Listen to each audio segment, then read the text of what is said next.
For our final conversation, we want to tie all these threads together of defending LGBTQ plus history and our voices, of defending representation and expression. The Human Rights Campaign, America's largest LGBTQ plus organization, just declared a national state of emergency for LGBTQ plus people. Kelley Robinson, the president of HRC, believes that move, the first of its kind in the group's 40-year history, was necessary to not only convey the gravity of the moment, but to also compel the community and its allies to action. Kelley Robinson, president of the Human Rights Campaign, thank you for joining us.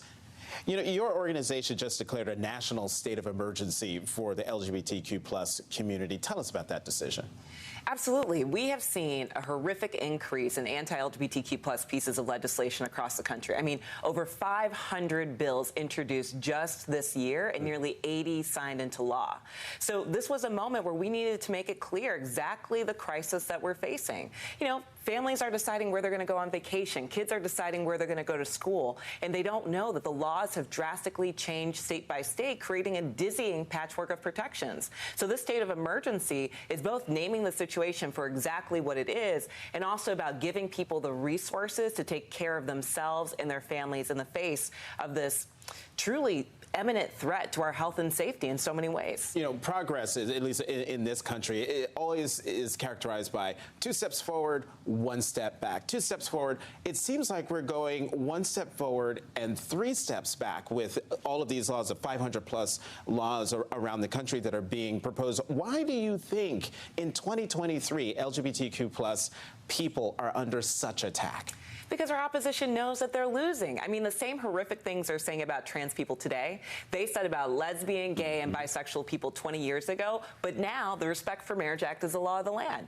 The same horrific things they're saying about trans people today, they said about people living with HIV and AIDS 30 years ago, and now we've dramatically reduced stigma, and we're within arm's reach of ending that epidemic. They see that they are losing on so many of these social issues, and they're trying to draw wedges and divides. This is our time to tell them, no, enough. We're not going to stand for some of our community or some of the LGBTQ plus community. We're going to stand united for everyone.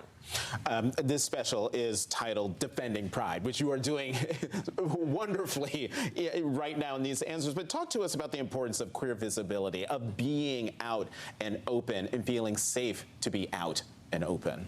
It's so, so, so important. I mean, right now, it's not only the bad legislation that we're seeing, but everywhere that we go to feel safe is being targeted. I mean, I've heard stories of children's hospitals being threatened with bomb threats, Targets getting bomb threats because of their allyship with the LGBTQ plus community. They are launching a campaign of fear and violence, and the only way to combat that is with love and visibility. Right now, there's a stat that says more people believe that they've seen a ghost than a trans person. That is, you know, shocking and also dangerous, right?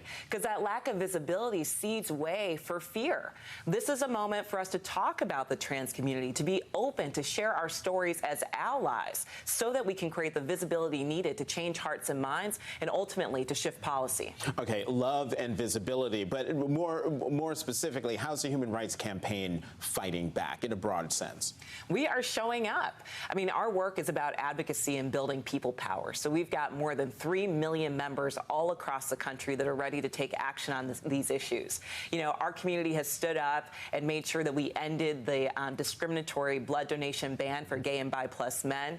We came together to get the Respect for Marriage Act across the line, and we're continuing to do advocacy in states, every state, to push back on this onslaught of new pieces of legislation targeting the community, especially the trans community.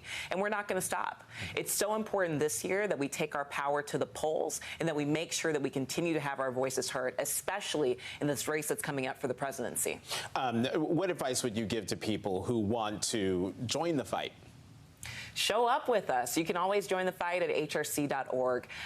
And the organizational support is important, but the #1 thing that you can do is tell your story. To tell the LGBTQ plus people, especially the queer, trans, and non-binary youth in your lives, that you love them, that you will stand for them, and that you will fight with them no matter what.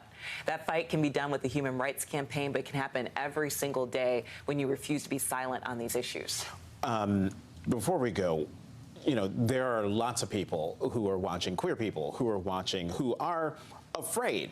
They're afraid of what's happening. They are afraid of what's to come. What's your message to them?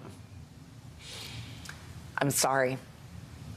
Our country and you deserve better. But know this, that there are more of us than there are of them, that we are greater than all of this hate, and we will come together, and in the long arc of history, we will win.